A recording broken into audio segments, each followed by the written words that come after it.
The Nile glimmers beneath the golden sun, its waters winding through a kingdom older than memory itself. On its banks, where temples rise like mountains of stone and priests whisper prayers to gods older than time, one woman stood above them, all a queen who would defy empires, seduce conquerors, and leave behind a mystery that echoes across 2,000 years. Her name was Cleopatra VII, the last pharaoh of Egypt. But Cleopatra was not merely a ruler wrapped in silk and gold. She was a strategist, a linguist who spoke as many as 9 languages, a philosopher, and above all, a survivor. Born into the decaying Ptolemaic dynasty, she inherited a throne balanced on daggers. Her family, descended from Alexander the Great's general Ptolemy, had ruled Egypt for centuries. But their kingdom was crumbling under corruption and Roman interference. By the time Cleopatra came of age, Egypt was less an empire and more a prize for foreign powers. And yet, through her brilliance and charisma, she carved her name into history. Unlike the painted temptress of Roman propaganda, Cleopatra was no mere seductress. Contemporary accounts describe her presence as magnetic, her wit sharper than the swords of her generals. Even the Roman historian Plutarch, who lived a century after her death, admitted her beauty was not in itself so remarkable, but the contact of her presence had something stimulating about it. Cleopatra understood that power was not only about armies, it was about influence, intellect, and the ability to bend history to your will. Her alliances with Julius Caesar and later Mark Antony were not simply affairs of the heart, as Rome's poets suggested. They were acts of survival. With Caesar, she secured her throne, presenting herself not only as Egypt's queen, but as Rome's indispensable partner in the East. With Antony, she dreamed of restoring Egypt's greatness, forging an empire that could rival Rome itself. Together, they bore children, living symbols of an Egyptian Roman dynasty that might have changed the course of history. But fate was not kind to the Queen of the Nile. When Caesar fell to the daggers of the Ides of March, Cleopatra's protector was gone. Years later, when Antony's forces clashed with Octavian at the Battle of Actium, the dream of an Eastern empire collapsed in smoke and fire. Antony fell on his sword, and Cleopatra, cornered in her palace, chose death over humiliation.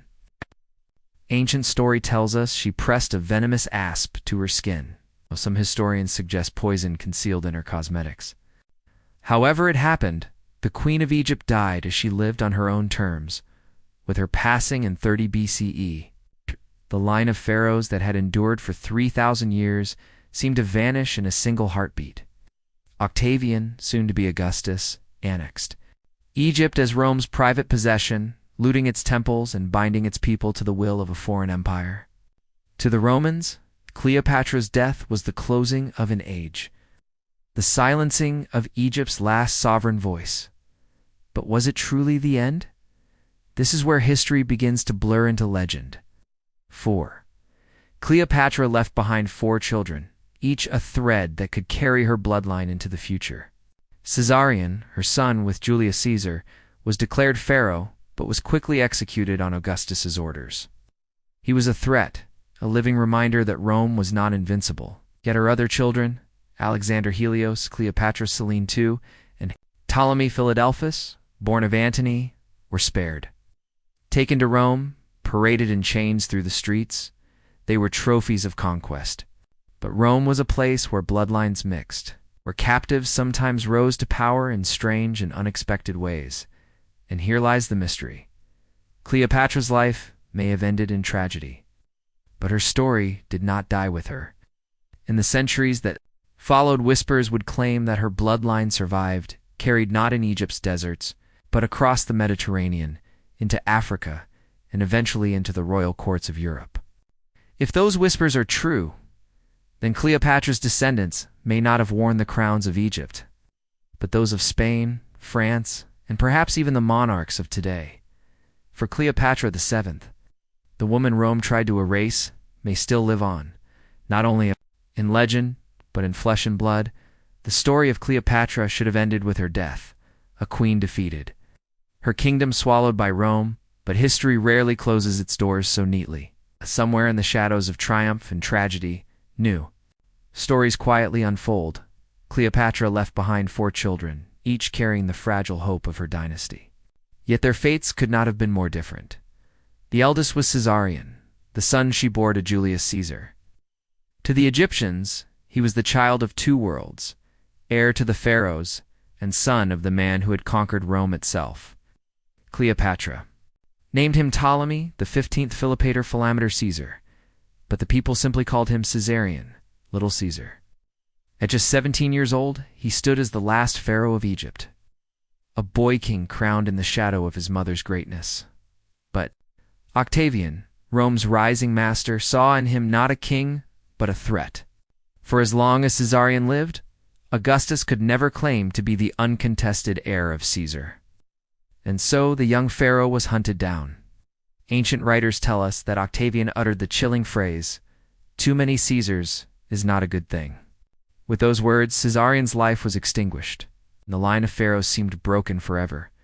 Yet Cleopatra had 3 more children fathered by Mark Antony. Their names echoed the ambition of their parents, Alexander Helios, named for the sun, Cleopatra, Selene II, named for the moon, and Ptolemy Philadelphus, the youngest.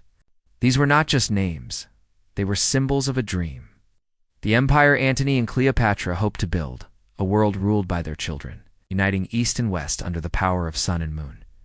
When their parents fell, the children were taken as captives to Rome. Imagine the scene. The streets thronged with citizens, the air thick with cheers and mockery as Octavian celebrated his victory in a lavish triumph.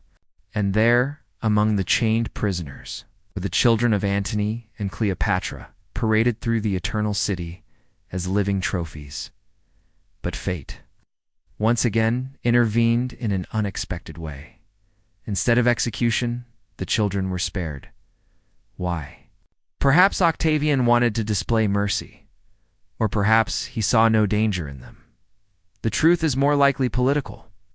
The children were handed into the care of Octavia, sister of Octavian, and the very woman Antony had once abandoned for Cleopatra. In her Roman household, Cleopatra's children were raised not as heirs to thrones, but as fostered wards of Rome.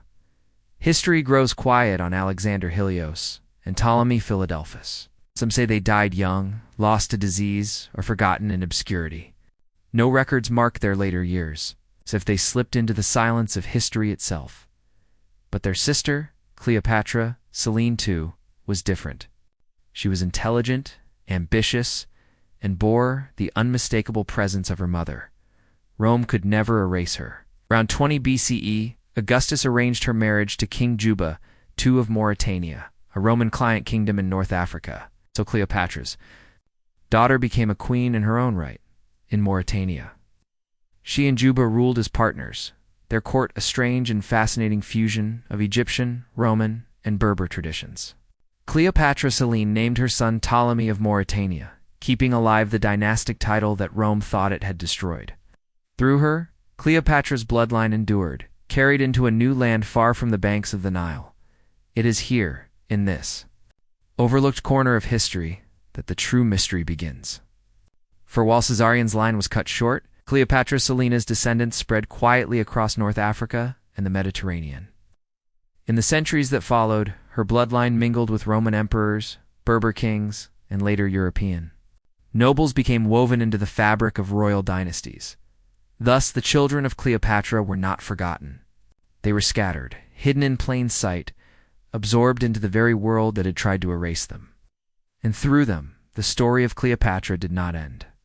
It simply changed its shape, slipping from the monuments of Egypt into the palaces of Mauritania, and, eventually, much farther still. For in the veins of Cleopatra Selene and her descendants, the blood of Egypt's last pharaoh still flowed, a secret legacy that would echo across continents and centuries, leaving behind a question that has never fully been answered. Did the Queen of the Nile's children carry her dynasty into the modern age? The story of Cleopatra might have ended in Rome's triumphal parade. Her daughter, Cleopatra Selene II, could have faded into obscurity, another forgotten prisoner of empire. But history had other plans. When Augustus arranged her marriage to Juba II of Mauritania, it was not a union of love, but of politics. Juba himself was no stranger to Rome's cruelty. Born a prince of Numidia, his father was defeated by Julius Caesar, and the boy was taken to Rome as a captive. Raised under Augustus's watchful eye, Juba was educated as a Roman, polished into a scholar and statesman, but never allowed to forget that his throne existed only by Rome's grace. In this way, Selene and Juba were alike.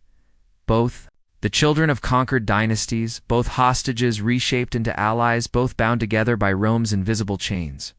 Yet from this unlikely union emerged a new royal court, one unlike any the world had seen before. Their capital was Caesarea. On the North African coast of modern-day Algeria, here Selene and Juba built a kingdom that reflected the strange fusion of their worlds. Roman amphitheaters rose beside Egyptian-style temples. Berber traditions blended with Greek philosophy. Coins minted in their reign bore symbols of Egypt, the crescent moon of Selene, the son of Helios. The weed of the Nile proof that Cleopatra's daughter had not forgotten her origins. Selene's presence in Mauritania was more than ceremonial. She was no passive queen. Ancient inscriptions suggest she ruled alongside her husband as an equal, perhaps even as the greater authority. The court became a center of art learning, trade a cultural crossroads where ships from the Mediterranean docked alongside caravans from the Sahara. And then there was their son, Ptolemy of Mathra. By giving him this name, Cleopatra, Selene made a bold statement. She was not simply a Roman client queen, nor merely the wife of Juba. She was still the daughter of Egypt's last pharaoh, and through her son, she declared that the Ptolemaic dynasty lived on. Rome might have conquered Egypt, but Cleopatra's blood still carried a crown. Ptolemy of Mauritania grew to become the last recognized king of his line. He inherited his parents' throne, ruling a wealthy and cosmopolitan kingdom that stretched from the Atlantic coast to the mountains of modern Algeria. Even in Rome, he was seen as a true monarch. Caligula, the infamous Roman emperor, once invited him to the capital, honoring him as a guest. But in Rome, honor could be as deadly as betrayal. In 40 CE, without warning, Caligula had Ptolemy executed. The reasons remain unclear. Some say jealousy of his purple cloak, others claim suspicion of rebellion. Whatever the cause, Ptolemy's death marked the official end of the Ptolemaic dynasty in history books. Yet bloodlines do not always end with kings. Ptolemy had children, though their names are lost in the haze of history. Some sources whisper that his descendants survived in North Africa, blending into Berber nobility. Others suggest that through intermarriages with Roman and Mediterranean elites, the blood of Cleopatra Selene spread far beyond Mauritania's borders. Archaeological traces hint at this hidden legacy. In Mauritania's tombs and inscriptions, Egyptian motifs reappear centuries after Cleopatra's death. Her memory lingered in the art, in the symbols carved into stone, in the legends told by local tribes. Cleopatra's dynasty had not been erased, it had been transplanted. From Mauritania, her bloodline flowed into the tangled web of Roman and later European dynasties. In an age when noble families intermarried to secure alliances, even a distant royal descendant could find their lineage woven into new thrones. By the Middle Ages, genealogists believed that Cleopatra's blood had crossed the Mediterranean once more, entering the veins of Spain, Portugal, and France.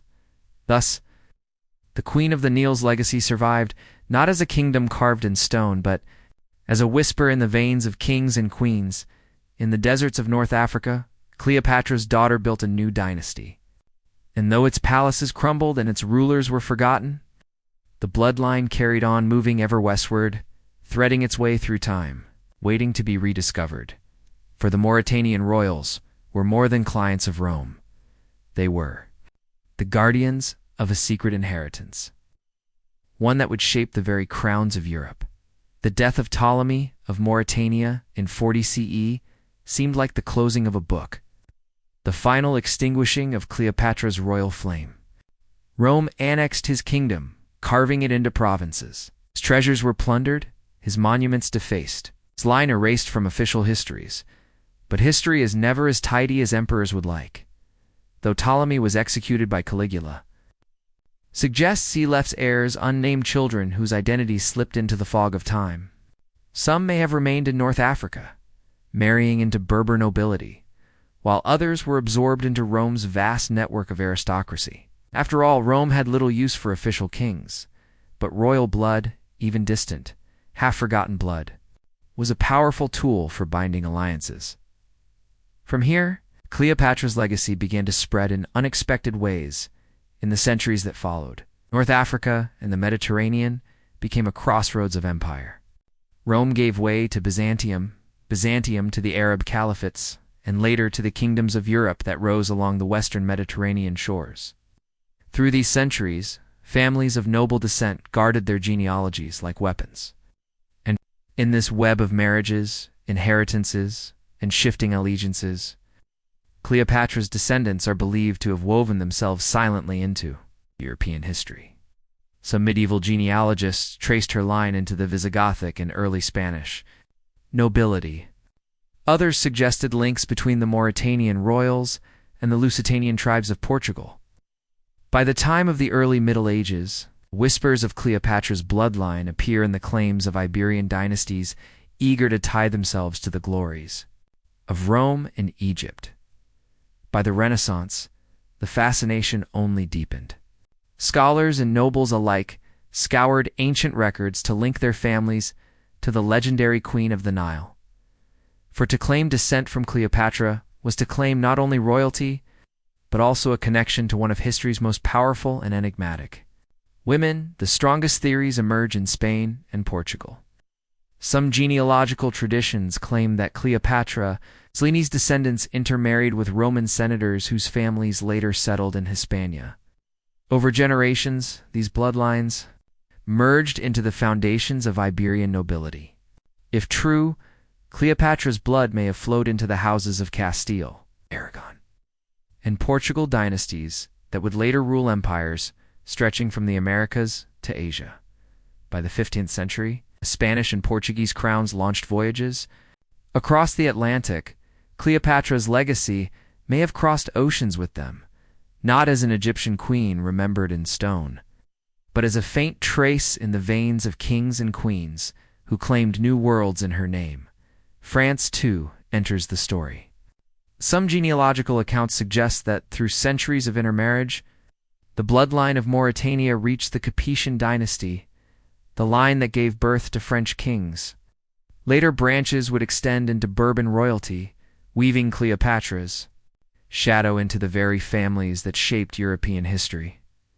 Of course, these claims are tangled in both truth and myth. Genealogists of the Middle Ages often stretched connections, eager to link noble families to ancient heroes and queens. Yet buried in exaggeration, there may lie a kernel of truth. Cleopatra Celine's descendants were real, and their marriages into Roman circles were well documented. From there, the spread into Europe is not only possible, it is likely by the dawn of the modern age. One thing was clear: Cleopatra's blood, whether preserved in fact or in legend, had become a symbol.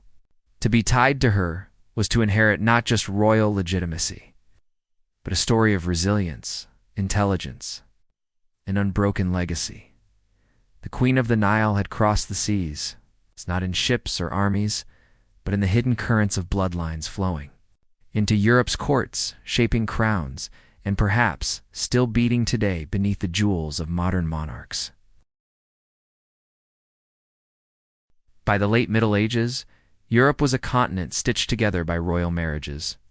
Kings and queens were less rulers of nations than guardians of bloodlines, their unions designed not for love, but for empire. Into this tangled web of dynasties, whispers of Cleopatra's descendants quietly flowed, threads from an ancient world woven into the crowns of Christendom. And at the very center of that web stood the Habsburgs. For centuries, the Habsburg dynasty was Europe's beating heart of power. From their Austrian strongholds, they expanded outward, seizing thrones in Spain, Hungary, the Netherlands, and the New World. By the 16th century, the Habsburgs commanded an empire so vast it was said that the sun never set upon it. But Along with their power came their peculiar obsession, the purity of their bloodline. Generation after generation, the Habsburgs married their cousins, uncles, and nieces, weaving their family tree into a dense and dangerous knot. The result was both political strength and biological fragility, a dynasty remembered as much for its inbreeding as for its crowns. Here is where Cleopatra's legacy enters the conversation. Some genealogists claim that through the lines of Iberian nobility, especially the royal houses of Castile and Aragon, the blood of Cleopatra, Selene seeped into the veins of Spain's monarchs. When the crowns of Spain and Austria united under the Habsburgs in the 16th century, Cleopatra's bloodline, already faint but present, may have been carried into one of the most powerful dynasties of all time. The theory is tantalizing, if true. Cleopatra's descendants ruled not only Egypt's sands, but later the Americas, parts of Africa, and nearly half of Europe under the banners of Spain and Austria. The Queen of the Nile, erased by Rome, may have indirectly touched the very age of exploration. When Spanish galleons crossed oceans and empires rose under the Habsburg flag, yet its inheritance may have carried a curse. The Habsburg dynasty became infamous for its genetic collapse. Centuries of intermarriage produced a series of monarchs plagued by deformities, infertility, and madness. The most tragic of all was Charles II of Spain, born in 1661. Sickly, disfigured, and barely able to rule, Charles became a living symbol of his dynasty's decline. His jaw was so malformed, the notorious Habsburg jaw, that he struggled to eat or speak. Doctors whispered that his body carried the exhaustion of generations. Some historians speculate that if Cleopatra's blood truly reached the Habsburgs, it had long since been diluted by centuries of European mixing. But others see a darker symbolism. Cleopatra, who had fought to preserve her dynasty against Rome, may have seen her descendants rise to unimaginable heights, only for their line to collapse under the same obsession with dynasty that destroyed her own family. It is a haunting symmetry. The Ptolemies of Egypt and the Habsburgs of Europe, both consumed by the pursuit of pure royal blood, both leaving behind legacies of tragedy as much as power. And yet, even after Charles II's death and the end of Spain's Habsburg branch, Cleopatra's thread did not vanish. It continued through the Austrian Habsburgs, weaving onward into marriages with Bourbon kings of France and other European dynasties. Today, the legacy of the Habsburgs is still alive in various branches of European nobility. But in that strange dynasty, where crowns glittered and bloodlines weakened, Cleopatra's story finds its eerie reflection. From the palaces of Alexandria to the castles of Vienna and Madrid, the Queen of the Nile's legacy may have traveled farther than even she could have dreamed, shaping not just Egypt's fate, but the destiny of Europe itself. 2000. Years have passed since Cleopatra VII held court on the banks of the Nile.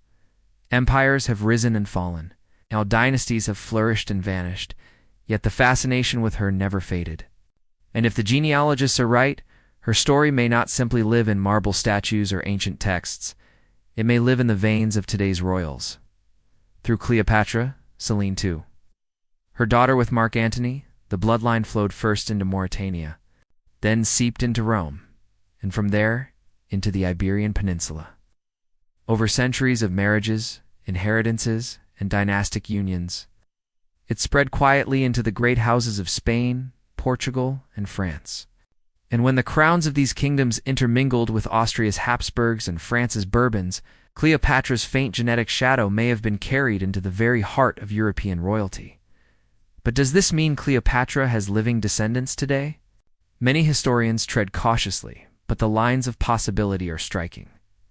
In Spain, for instance, the Bourbon dynasty that rules today can trace parts of its ancestry back to the Habsburgs and the Capicans of France, both houses that may have absorbed Cleopatra Selena's blood centuries earlier. If the genealogical threads hold, King Philippe VI of Spain could carry a distant link to the Queen of the Nile. The same could be said for the royal family of Belgium, whose roots intertwine with the Bourbons and Habsburgs. King Felipe of Belgium, By this reckoning, might also stand as one of Cleopatra's far-flung descendants. Luxembourg, too, adds another link. The Grand Ducal family, descended through Bourbon-Parma ties, carries the same dynastic lines, meaning Grand Duke Henry of Luxembourg could also share in this ancient inheritance. And then there is Britain. The Windsors do not claim direct descent from the Habsburgs or Bourbons in the same unbroken way as Spain or Luxembourg, but centuries of intermarriage make Europe's royalty a tightly woven tapestry.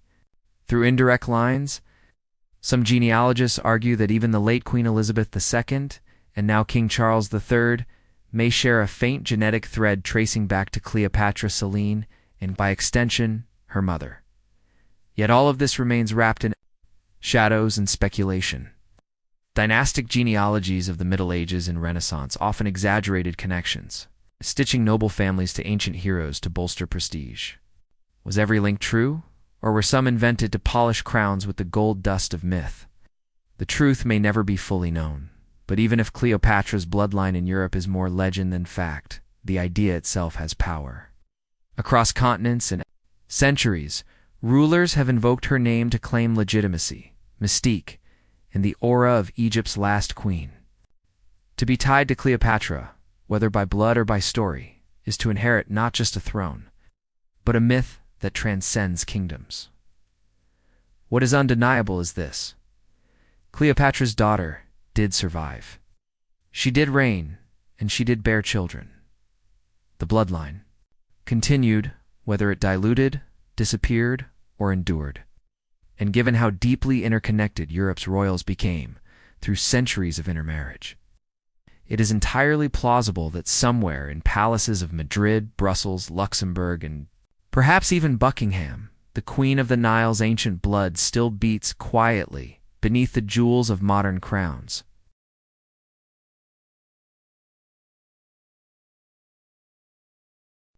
For centuries, rulers and genealogists have claimed descent from Cleopatra, weaving her name into their family trees like a jewel set in gold. But in our age of science, when DNA can resurrect secrets buried for millennia, the question rises sharply: can we prove it? The short answer is not yet. The greatest obstacle lies in the fact that Cleopatra's tomb has never been found. For over 2,000 years, her final resting place has remained hidden.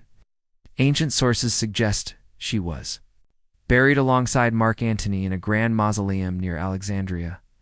Archaeologists have searched the deserts, the ruins, and even beneath the sea, where much of ancient Alexandria now lies. Temples like Toposaurus Magna have yielded intriguing clues: coins, statues, inscriptions, but no definitive proof. Of Cleopatra's remains, without her body, there is no DNA to test, no direct genetic fingerprint to trace through the centuries. Still, science has tried to circle the mystery. In 2009, archaeologists revealed the remains of a young woman buried in Mauritania, possibly the daughter of Cleopatra Selene II, though her identity could not be confirmed. The find hinted at the existence of physical links between Cleopatra's dynasty and North African nobility. Yet even if Cleopatra Selene's descendants were found, their DNA could only tell part of the story. Royal bloodlines spread not in straight lines but in webs. Each generation, genetic material halves and mixes until only faint echoes remain. By the time Cleopatra's blood reached medieval Europe, it would have been diluted among thousands of ancestors. Today's royals, if descended from her, might carry only the tiniest fragments too faint for science to isolate. But this does not mean the search is hopeless. Advances in ancient DNA research have already cracked mysteries once thought unsolvable. Scientists have reconstructed the faces of pharaohs, traced the genetic collapse of the Habsburgs, and even connected Viking warriors to living descendants. If Cleopatra's tomb is ever found, modern genetics could answer the question that has haunted history for 2 millennia. Does the blood of the last pharaoh still flow through living veins? Yet there is another side to this puzzle: the realm of myth. For Cleopatra's legacy has never depended solely on genetics. Even in antiquity, Rome's propaganda sought to reduce her to a seductress, a dangerous foreign queen. But her image survived, reshaped through legend, art, and memory.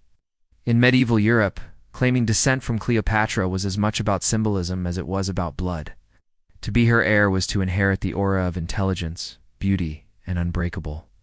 Well, so, perhaps the truth of her bloodline matters less than the myth it created. Science may one day prove whether kings and queens of today are her descendants. But even without proof, Cleopatra has remained alive in ways no DNA test could measure. She is alive in Shakespeare's words, is in Renaissance paintings, in Hollywood, films, in the very idea of the queen who defied Rome and died a goddess.